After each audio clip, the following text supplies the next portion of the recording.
네, 8월 첫 주일 예배에 나오신 여러분 환영합니다. 나름 말이 덥고 또 코로나로 인한 그런 근심이 있는 시기에 여러분 건강관리 잘 해주시고요. 어쨌든 오늘 예배실에 7, 8, 9, 18명 오케이 일부 예배 때 13분 참석하셨고 지금 20명 이하가 됩니다. 또 가정에서 온라인으로 참여하신 여러분 환영합니다. 서로 한번 인사 나누시죠. 반갑습니다. 한 번 더요. 사랑합니다. 이제 다 함께 일어나셔서 묵도하심으로 8월 첫 주일 예배를 하나님께 드리겠습니다.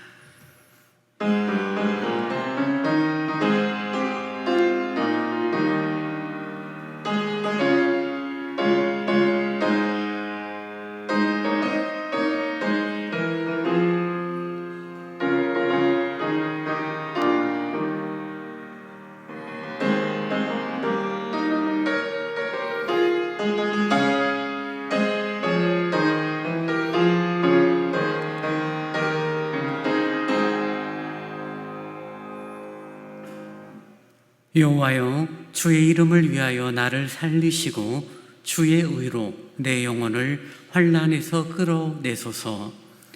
거룩하신 아버지 하나님, 참 감사합니다. 하나님을 예배하는 귀한 시간, 우리 모든 성도들이 흩어져서 각 가정에서 또 이곳 예배실에서 함께 주님을 경배합니다. 무더위와 코로나 가운데 저희들의 삶이 곤고하지만 이 시간 주님을 경배하며 주님을 예배하며 힘과 용기를 얻는 귀하고 복된 시간이 되도록 인도하여 주옵소서. 예수님 이름으로 기원하옵나이다. 아멘. 다 함께 찬송 96장을 찬양하시겠습니다.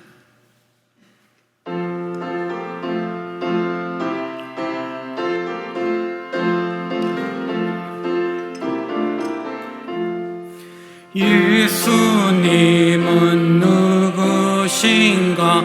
우는 자의 위로와 없는 자의 풍성이며 천한 자의 높음과 잡힌 자의 노임 되고 우리 기쁨 되시네. 예수님은 누구신가? 약한 자의 강함과 눈먼 자의 빛이시며 병든 자의 고침과 죽은 자의 부활되고 우리 생명 되시네. 예수님은 누구신가? 추한 자의 정함과 죽을 자의 생명이며 죄인들의 중보와 멸망자의 구원되고 우리 평화 되시네. 예수님은 누구신가? 온 교회의 머리와 온 세상의 구주시며 모든 왕의 왕이요 심판하실 주님 되고 우리 영광 되시네.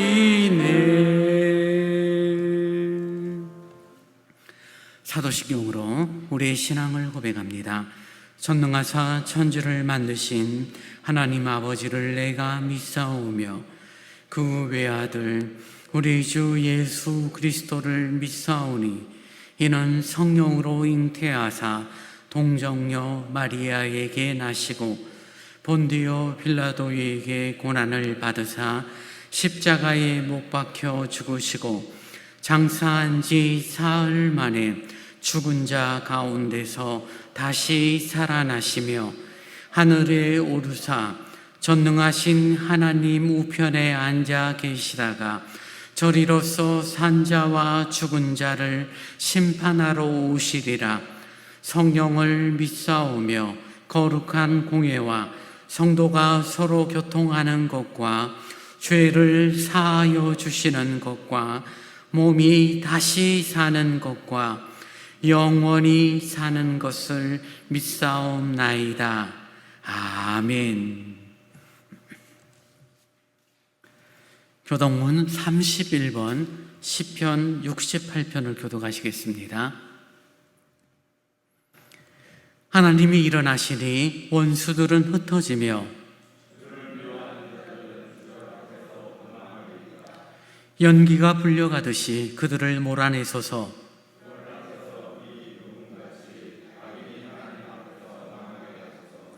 의인은 기뻐하여 하나님 앞에서 뛰놀며 기뻐하고 즐거워할지어다. 하늘을 타고 광야에 행하시던 일을 위하여 대로를 수축하라.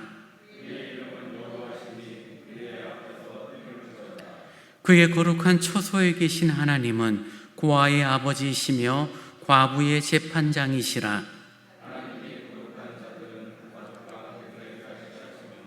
갇힌 자들을 이끌어 내가 형통하게 하시느니라.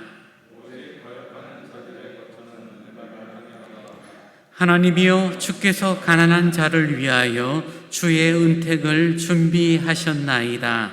아멘. 찬송 399장을 찬양하시겠습니다.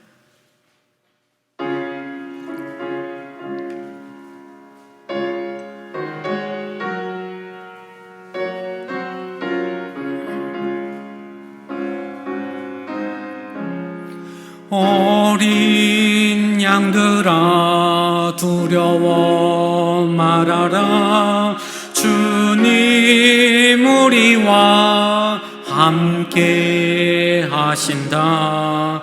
하늘과 땅의 모든 권세로 그 양떼들을 항상 지키신다. 오직 믿음으로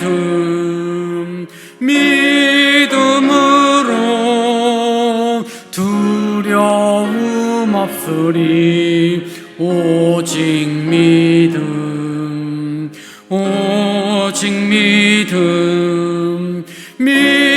믿음으로 두려움 없으리.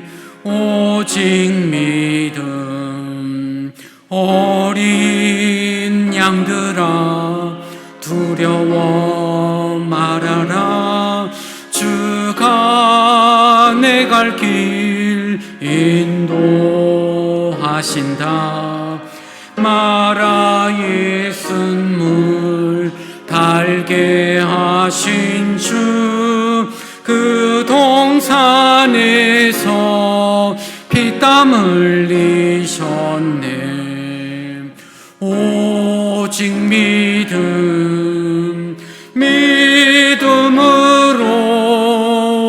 두려움 없으리.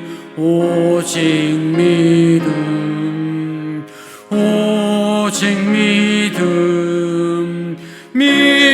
믿음으로 두려움 없으리. 오직 믿음.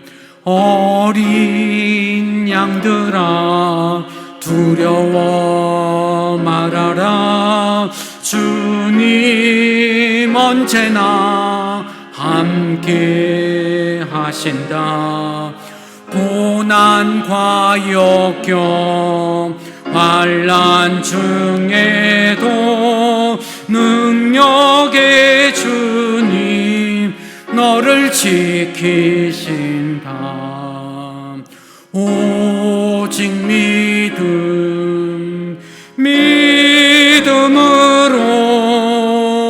두려움 없으리. 오직 믿음으로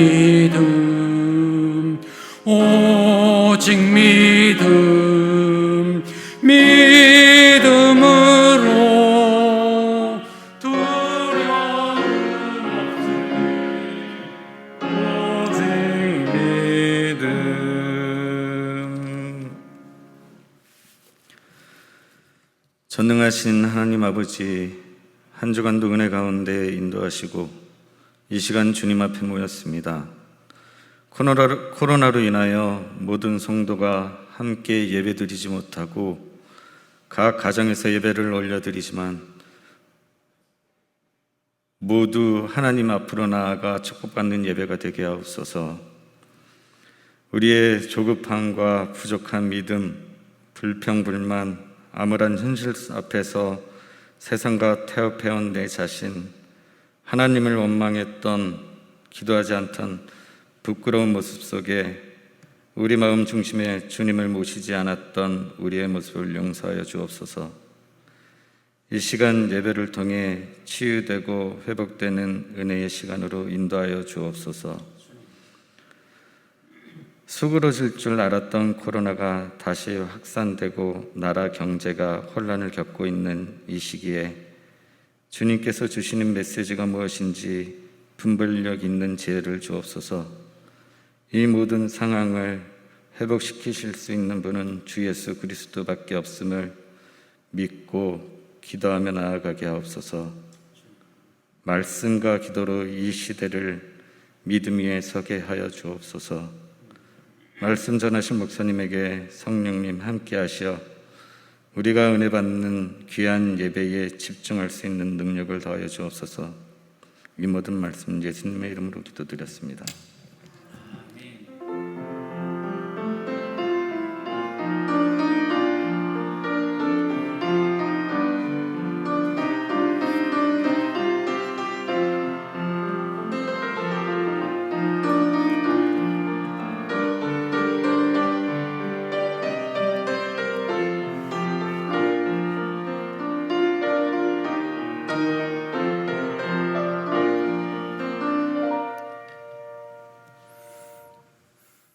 이 시간 우리에게 주신 하나님의 말씀은 창세기 15장 1절로 7절의 말씀입니다.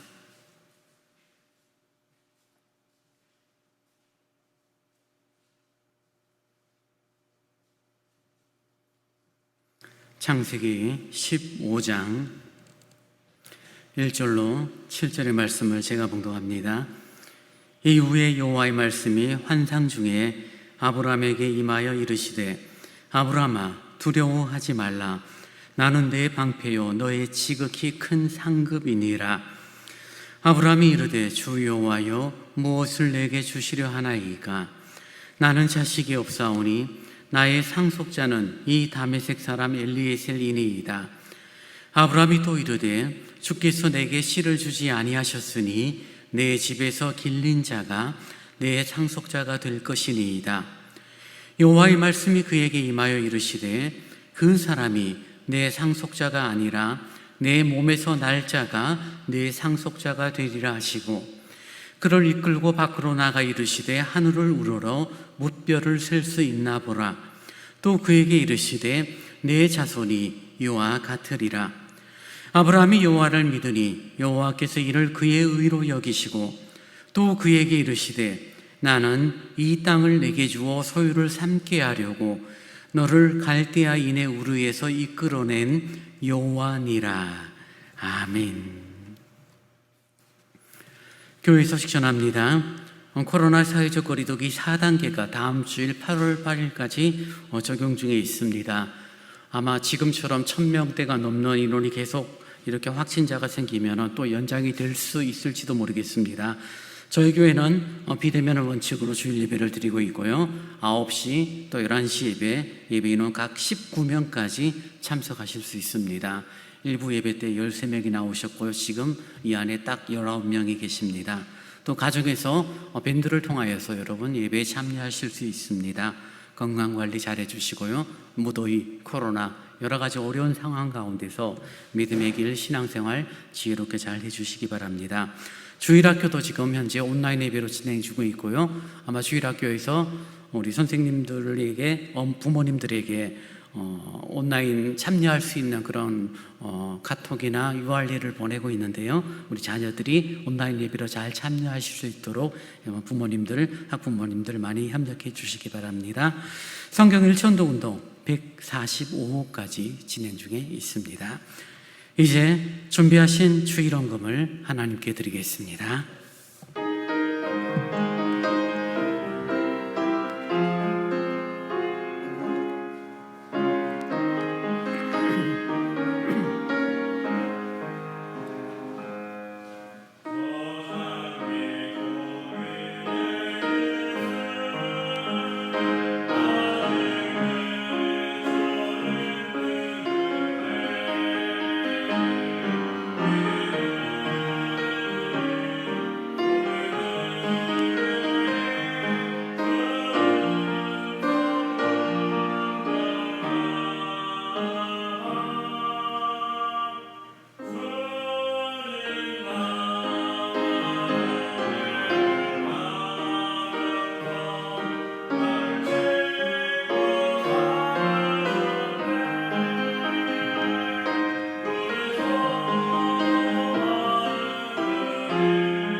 아멘.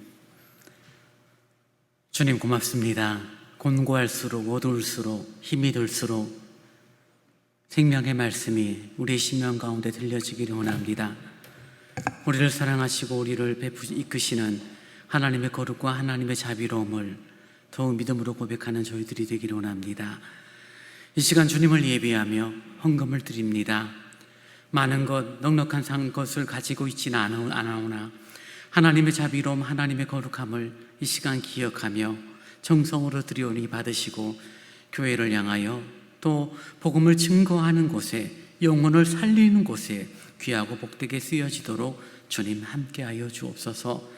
곤고한 시대를 살아가며 수고한 땀의 열매를 드립니다. 지치지 않게 하시고 그 삶이 더 윤택하게 하시고 하나님 앞에 합당하고 모든 사람들 앞에서 또 담대하게 살아가는 저희들이 되도록 이끌어 주옵소서. 감사합니다. 예수님 이름으로 기도하옵나이다. 아멘.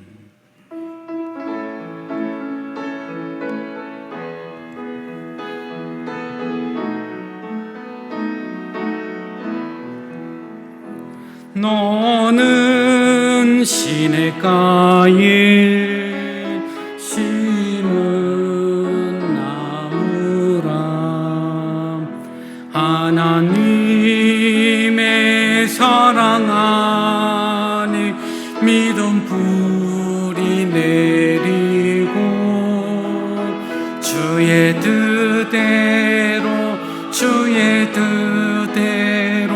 항상 살리라.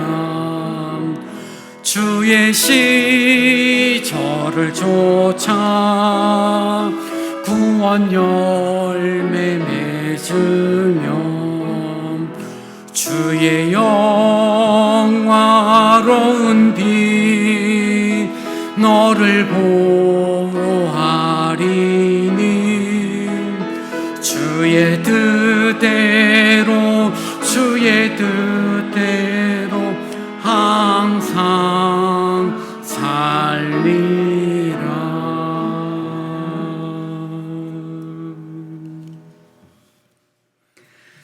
하나님 참 감사합니다. 이 시간에 하나님을 예배하며 하나님의 이름을 높일 뿐 아니라 주의 말씀, 생명의 말씀을 듣기를 원합니다. 분주했고 힘든 저희들의 삶이었지만 이 시간 모든 것 잠시 내려놓고 온전히 주의 말씀에 집중하는 은혜의 시간이 되기를 원합니다. 어찌해야 될까? 곤고함, 또 앞날에 대한 불안함 속에서 하나님의 말씀에 귀 기울여 생명의 길을 찾아가는 저희들이 되도록 인도하여 주옵소서. 우리들의 마음이 많이 이렇게 흩어져 있습니다. 코로나로, 무더위로 인하여 함께하지 못하는 아쉬움이 있지만 이 시간 마음을 다하여 영과 진리로 예배하오니 아버지 하나님 말씀하시고 위로와 힘과 용기를 더하여 주옵소서. 부족한 정의주의 말씀을 전합니다. 말씀의 도구, 진리의 도구로만 사용하여 주옵소서. 예수님 이름으로 기도하옵나이다. 아멘. 아브라함을 가리켜 우리는 믿음의 조상이라고 말하지만 우리가 이미 창세기를 통하여 계속 살펴보는 것처럼 아브라함의 믿음의 조상이라고 일컬을 만큼 아름다운 믿음을 가지고 있지는 않았죠. 분명한 사실입니다. 환경과 조건을 따라 잘못된 선택들을 했고 하나님께서 주시는 말씀보다는 내가 생각해서 이게 더 옳은 것 같아, 내가 생각해보니 이게 더 맞는 것 같아, 그런 결정들이 빈번했던 아브라함의 모습입니다. 그럼에도 하나님은 적극적으로 개입하시고 그 아브라함을 이렇게 다듬으사 믿음의 조상으로 이끌어 가시는 창세기의 역사를 우리는 보게 됩니다. 12장에서 아브라함은 기근 때문에 약속의 땅을 떠나 멀리 애굽까지 내려갔다가 아내를 빼앗길 뻔했지만 하나님의 열심, 하나님의 수고로움 가운데 무사히 가나안으로 돌아옵니다. 물론 이때 돌아올 때 그냥 돌아온 것이 아니죠. 하나님께서 적극적으로 개입하실 때 애굽 왕 바로가 무척 무서웠고 많은 재물, 종들을 붙여서 아브라함에게 돌려주는 그런 일이 있었기 때문에 이제 아브라함이 다시 약속의 땅에 왔을 때는 적당한 부를 가진 그런 어떤 사람들이었습니다. 그 전까지만 해도 가나안 사람들이 아브라함을 무시했고 떨떠름하게 쳐다보았다라면은 이제 아브라함을 바라볼 때 쉽게 대하지 어려운 그런 사람으로 강력한 적당한 군사력 그리고 적당한 부, 그런 것을 가지고 있었던 아브라함의 모습입니다.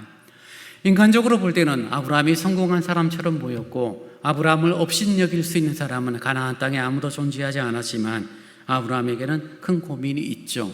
하나는 하나님께서 약속하신 것들이 전혀 이루어지지 않음에 따른 고민입니다. 크게 두 가지로 이야기할 수 있는데요. 하나는 후사의 문제입니다. 즉 자손. 하나님께서는 분명히 복의 근원이 되겠다라고 말씀하셨고 하늘의 별처럼 바다의 모래처럼 너의 후손이 많아질 것이다 라고 이야기를 합니다.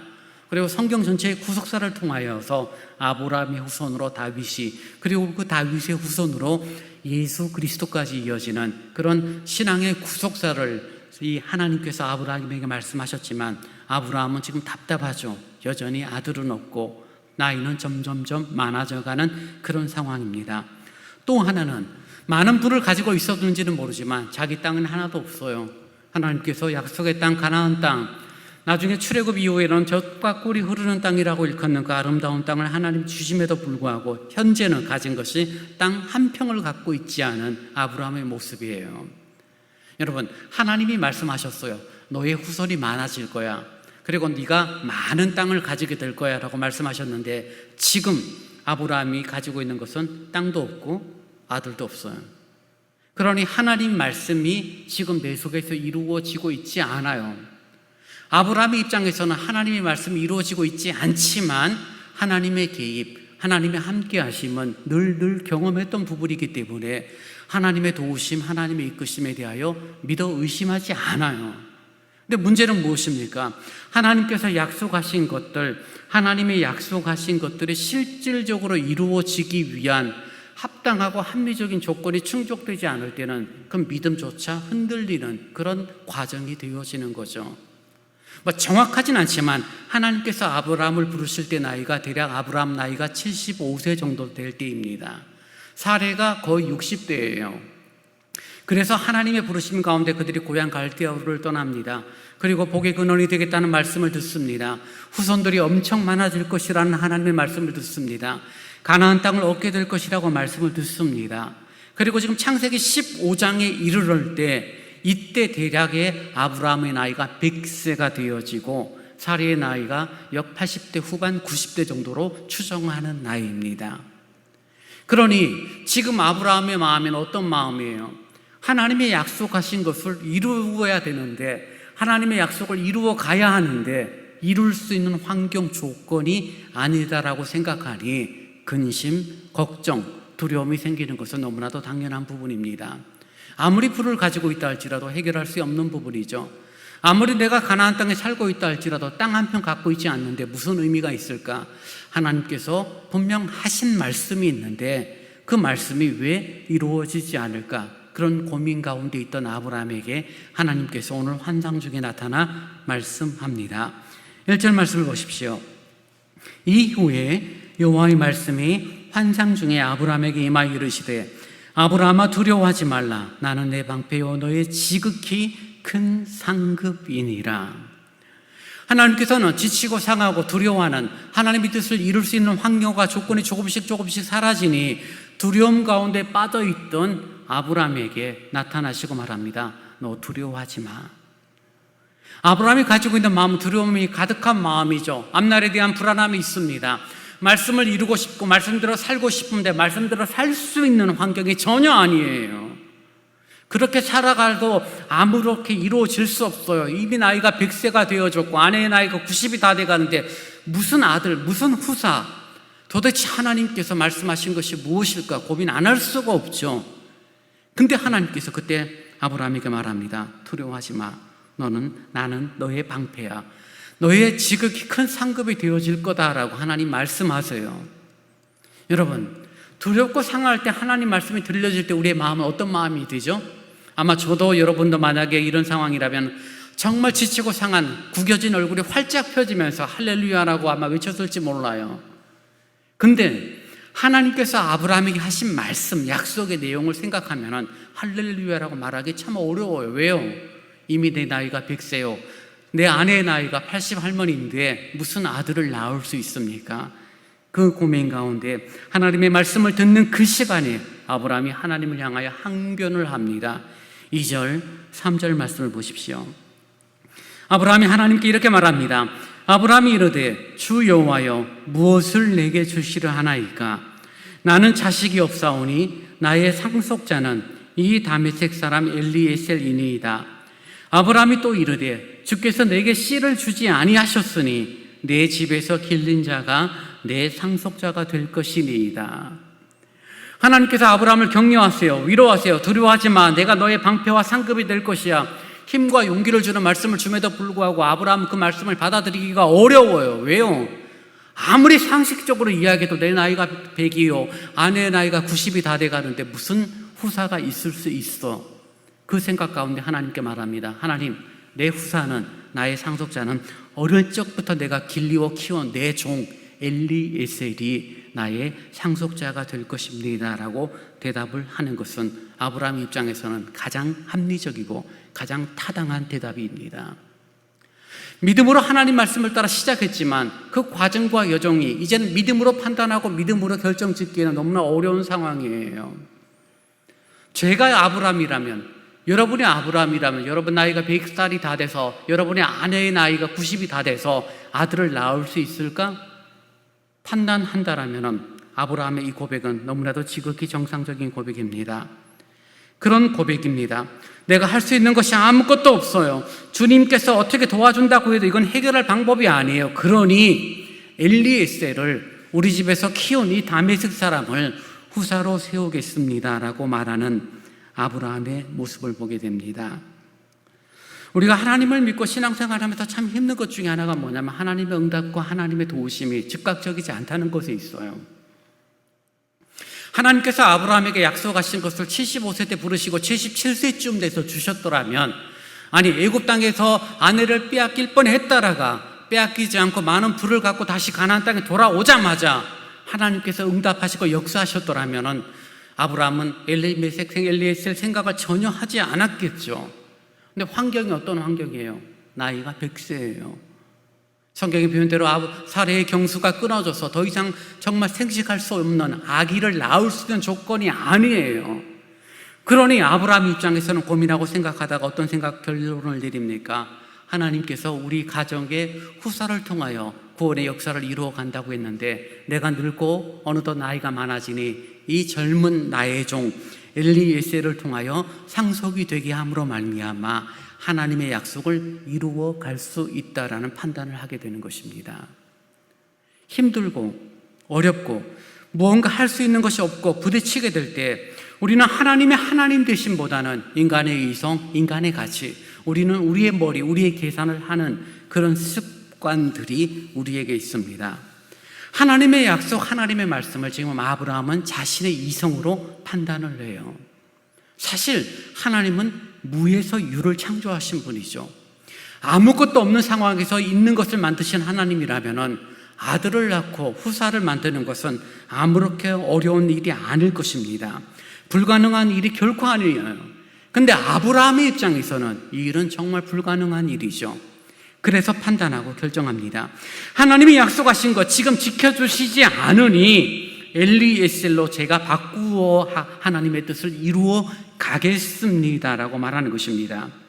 하나님의 계획을 하나님이 이루실 줄 믿고 있음에도 불구하고 현실적으로 이루어지지 않는 모습 가운데 스스로 아브라함은 하나님의 계획을 자신이 이루어 가려고 합니다.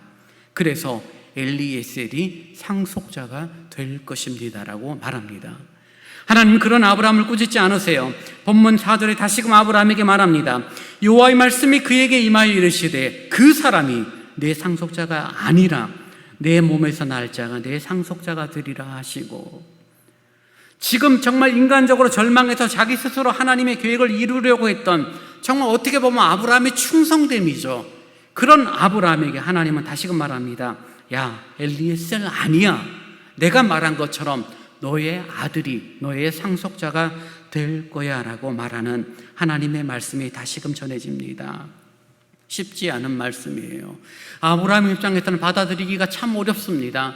하나님, 정말 지금 내 나이가 어떻게 되고 내 환경과 내 조건이, 내가 지금 살아가는 삶의 여정이 어떠한데 그런 것들을 내게 지금 말씀하십니까? 라고 얼마든지 하나님 앞에 따지고 하나님 앞에 이야기할 수 있을지 몰라요. 사랑하는 여러분, 하나님께서 75세 아브라함을 부르시고 지금 100세가 다 되어서 나중에 우리가 아는 것처럼 이삭을 주세요.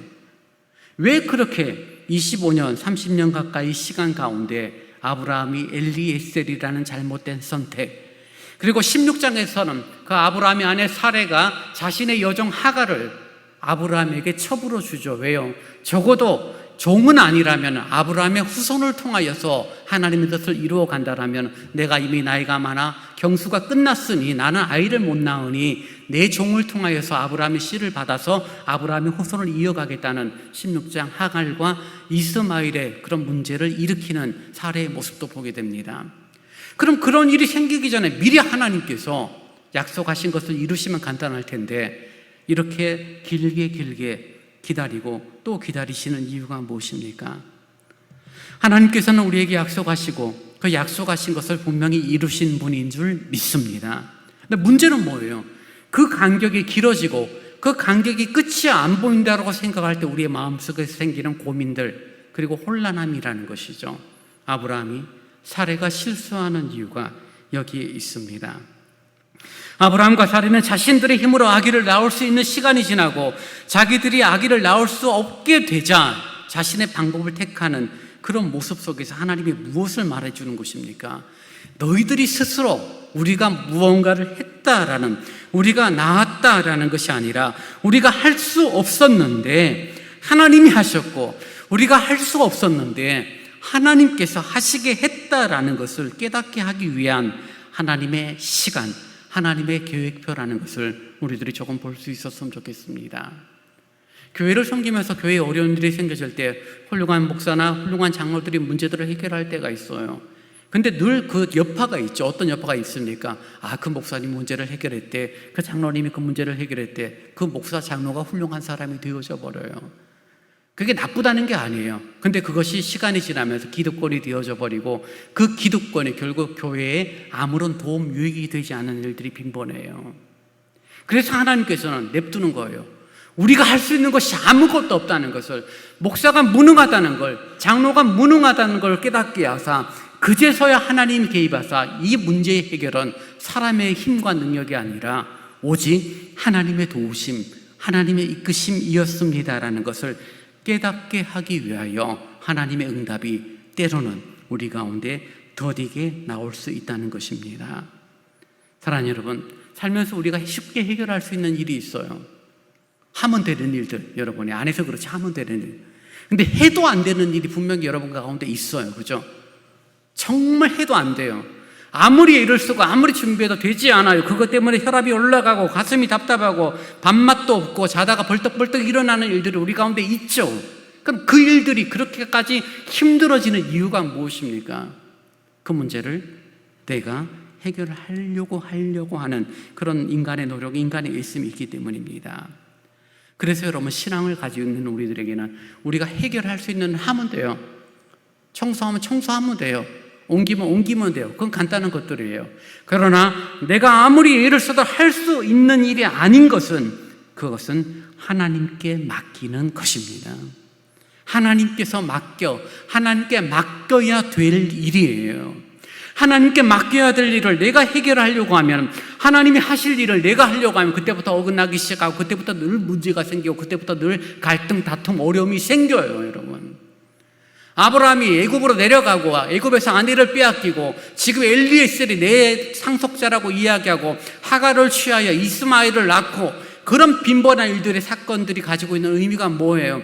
이건 하나님이 하실 일인데, 하나님이 하실 일을 누가요? 내가 하려고 그러고 와이프였던 사례가 하려고 하다가 문제가 생기는 것이 아브라함 집안의 갈등이요, 지금까지 아랍과 이스라엘의 갈등, 다툼, 싸움의 역사적인 출발이 되어지는 것을 우리는 확인하는 것입니다.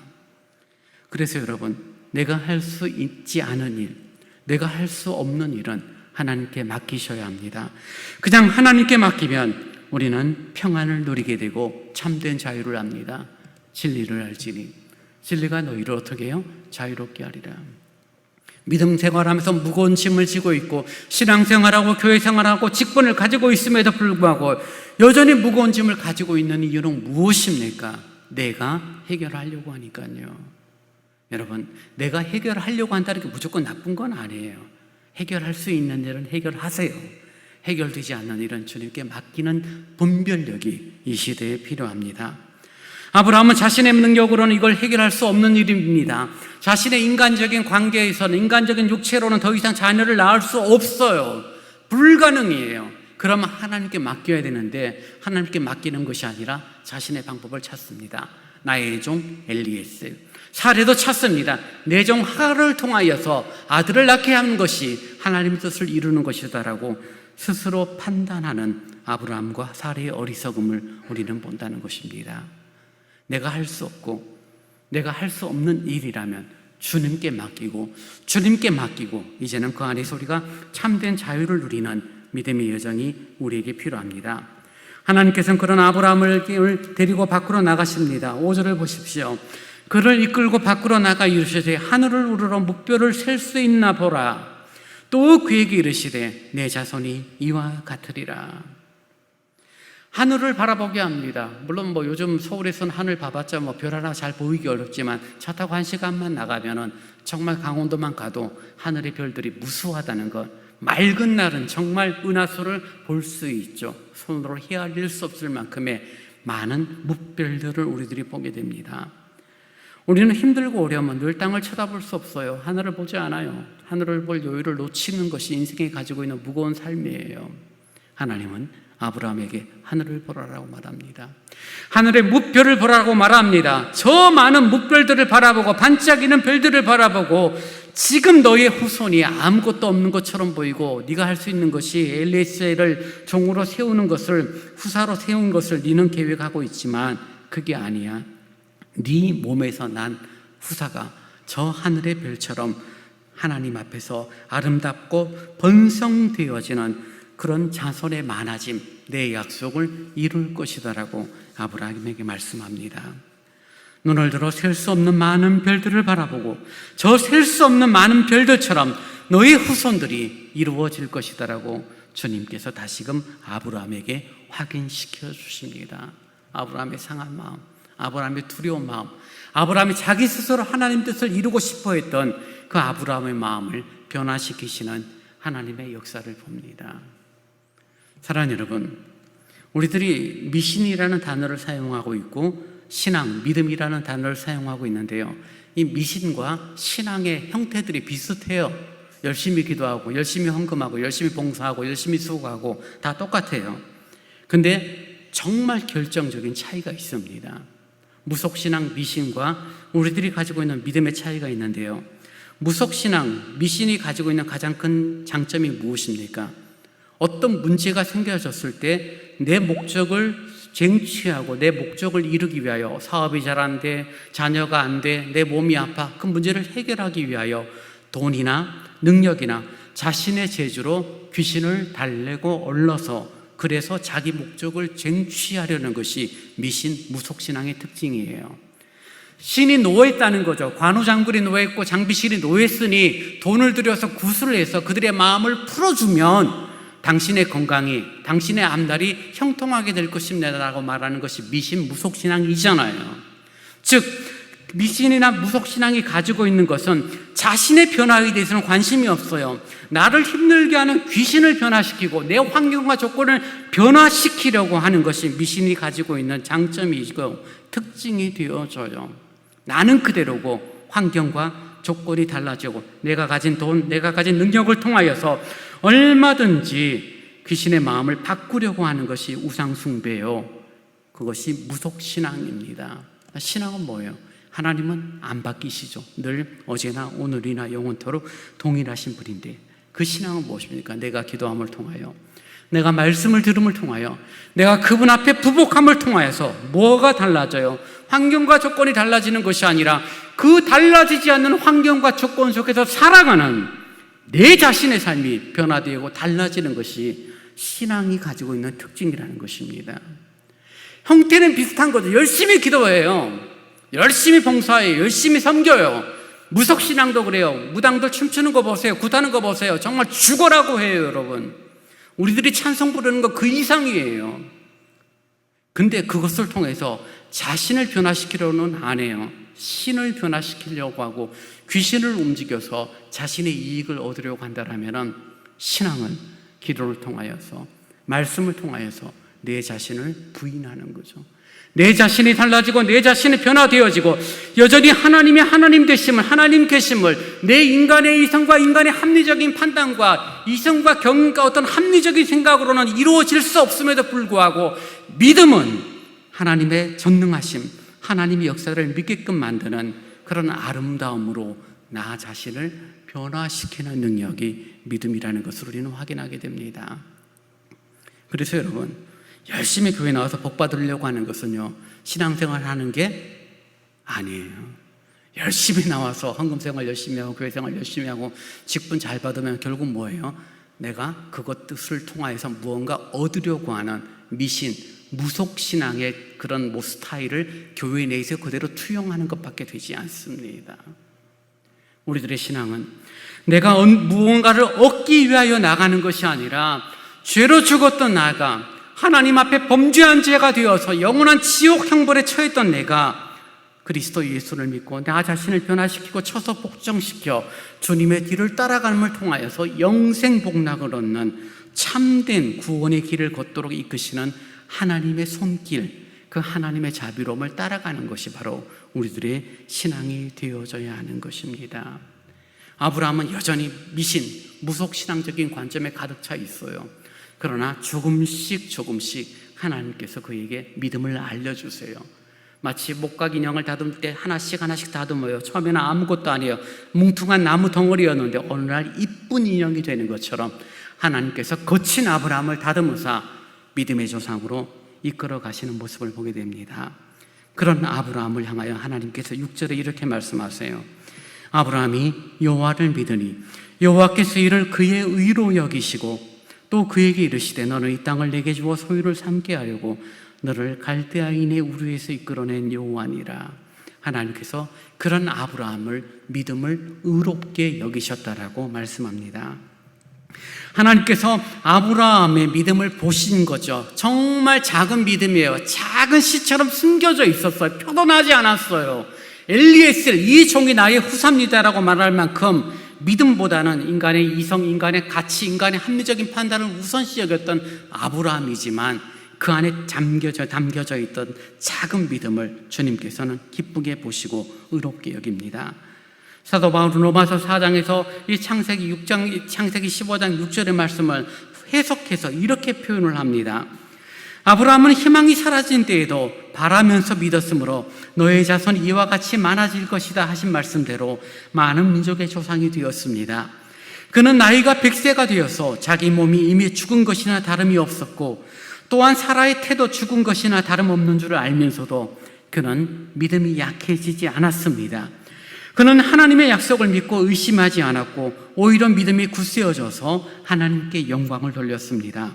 아브라함은 하나님께서 스스로 약속하신 바를 능히 이루실 것을 확신했고 하나님께서는 그것을 보시고 아브라함을 의롭다라고 말씀하셨습니다라고 로마서 4장에서 새롭게 해석을 하고 있습니다.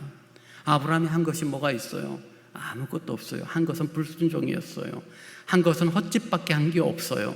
근데 나는 안 되지만, 나는 실패지만 우리 하나님은 약속하신 거 분명히 이룰 거야 라는 정말 마음 깊이 감추고 감추어졌던 작은 믿음 하나를 주님께서 그를 의롭게 여기시고 약속을 이루시는 하나님의 모습을 아브라함을 통하여서 우리에게 보여주신 것입니다. 아브라함은 이제는 하나님을 믿어요. 정말 하나님을 믿어요. 그렇구나라는 생각을 갖습니다. 이게 내 힘으로 되는 것이 아니구나. 내가 젊었다라고 되는 것도 아니고 늙었다고 안 되는 것도 아니라 내가 많은 것을 가지고 있다라고 충분히 할 수 있는 것도 아니고 내가 한 푼도 없다라고 해서 아무것도 못하는 것이 아니라 하나님이 약속하셨고 주님께서 내게 분명히 이야기하셨다라면 그 주님의 약속은 이루어지는 것이구나. 기다리고 또 기다리고 인내하는 것을 통하여서 하나님의 이루심, 하나님의 약속을 붙드는 것이 가장 중요하구나라는 사실을 아브라함은 깨닫게 됩니다. 그리고 그것을 성경은 아브라함을 하나님께서 의롭게 여기셨다라고 말씀하고 있는 것입니다. 사랑하는 여러분, 훌륭한 믿음은 분명 아니었어요. 정말 별 볼 일 없는 믿음이었죠.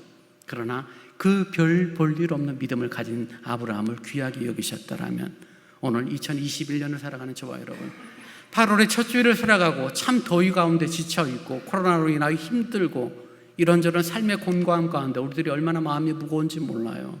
우리들에게 있는 정말 작은 믿음, 그 믿음을 우리 하나님께서는 귀히 보시고 그것을 의롭게 여기실 것입니다. 여러분의 능력이 아니에요. 여러분의 실력이 아니에요. 여러분이 이 교회를 위하여 무언가 했다라는 그런 기득권과 연륜이 아닌 정말 하나님 말씀을 믿으려는 작은 그 믿음을 귀히 여기시고 우리에게 다시금 말씀하시고 약속하십니다. 환경과 조건 가운데 두려워하고 힘들 수밖에 없지만 너희들 두려워하지 마. 내가 너의 방패, 너의 상급이 될 거야. 두려워하지 말라라고 우리에게 말씀합니다. 우리들이 비록 이 땅을 살아가면서 쉽게 넘어지기도 하고 하나님의 뜻보다는 인간의 환경과 조건 속에 쉽게 빠지는 우리들의 연약함이 있지만 의심과 불안과 두려움 가운데 여전히 있지만 그런 연약한 믿음을 우리 주님께서는 지키시고 붙드신다는 사실을 여러분 기억할 수 있기를 원합니다. 찬송가 가사처럼 나의 믿음 약할 때에 주가 붙드네.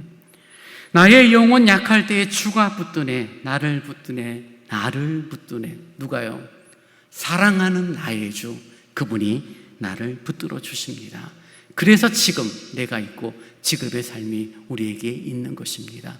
여러분의 실력이 여러분의 능력으로 8월을 살아가는 자가 아니라 주님이 지키시고 주님의 붙드심 가운데 8월을 너끈히 살아가는 우리 복된 믿음의 성도님이 되시기를 간절히 바랍니다.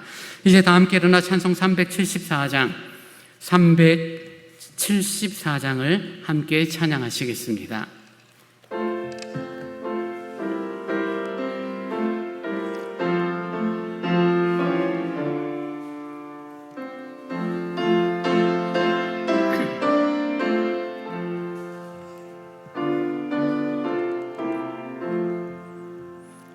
나의 믿음 약할 때에 주가 붙드네.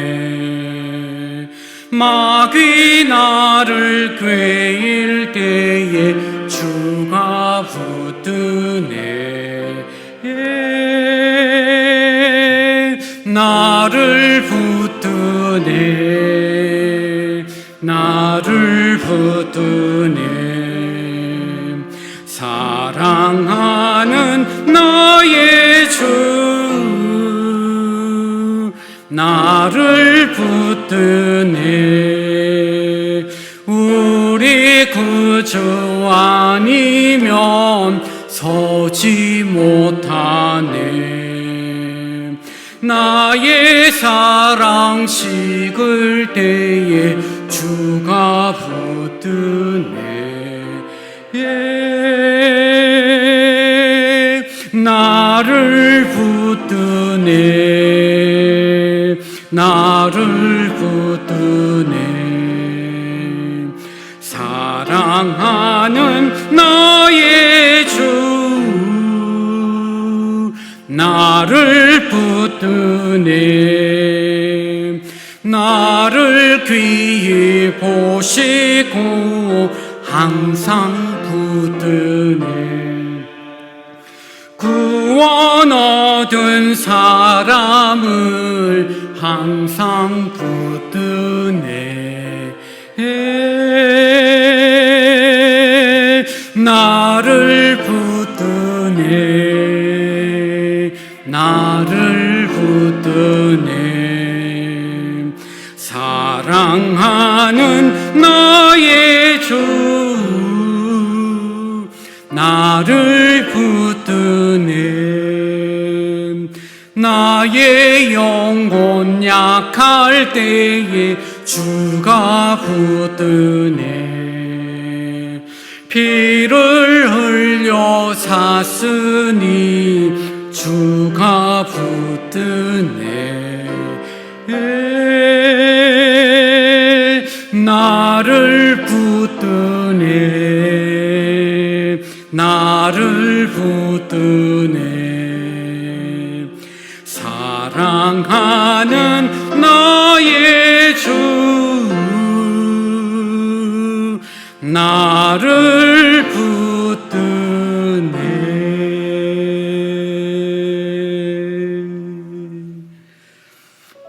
같이 기도하십시다. 힘들고 지친 삶을 살아가는 것 어쩔 수 없습니다. 환경과 조건은 우리를 쉽게 내버려 두지 않기 때문이죠. 그러나 주님은 말씀합니다. 두려워하지 말라. 내가 너의 방패, 너의 상급이 되겠다라고 약속하십니다. 내가 할 수 없다는 것을 인식하고 내가 할 수 없는 것이, 잃는 것이 아무것도 없다라는 사실을 깨달을 때 그때 주의 도우심, 주의 손길이 있습니다. 내 경험, 내 실력, 내 능력을 포기하고 주님을 더욱 의지하는 나의 신앙이 되어 8월 한 달 정말 두려워하지 말고 방패와 상급이 되시는 하나님을 인하여 너끈히 살아가는 복됨이 있도록 함께 달라라고 이 시간 우리 같이 합심하여 기도합니다. 아버지 하나님 참 감사합니다. 연약하고 부족한 삶입니다. 곤고한 삶입니다. 그럼에도 인간의 이성과 내 스스로 계획하고 판단하고 결정하여 무언가를 하려고 했던 어리석음을 이 시간 고백하오니 주님 지혜와 명철을 하나님이 허락하여 주시기를 간절히 원합니다. 내 힘과 내 능력을 내려놓으며 하나님의 말씀이 이루신다는 것을 깨닫고 하나님이 하시는 일을 기대하는 그런 복됨이 있기를 간절히 원합니다. 두려워하지 말라라고 말씀하시니 감사합니다. 앞날에 대한 불안함, 두려움 가운데 걱정, 근심 가운데 살아가는 인생이오나 아버지 하나님 두려워하지 말라. 내 방패와 상급이 되겠다라고 하시니 감사합니다. 그 말씀 의지하여 그 말씀을 의지하여 아버지 힘들고 어려운 이 시대를 살아가기를 원합니다. 더위와 코로나 가운데 지친 나의 영혼이지만 주님을 더욱 의뢰하며 감사로 한 걸음 한 걸음 나아가도록 주 성령님 지켜 주옵소서. 아버지 하나님 함께하여 주옵소서.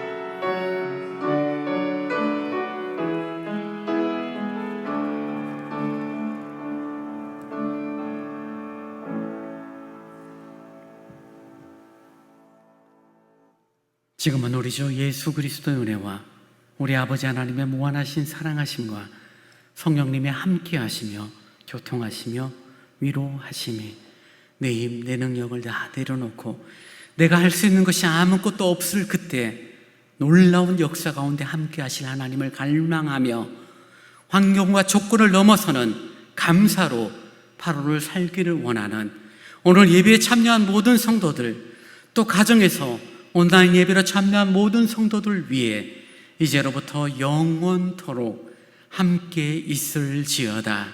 아멘.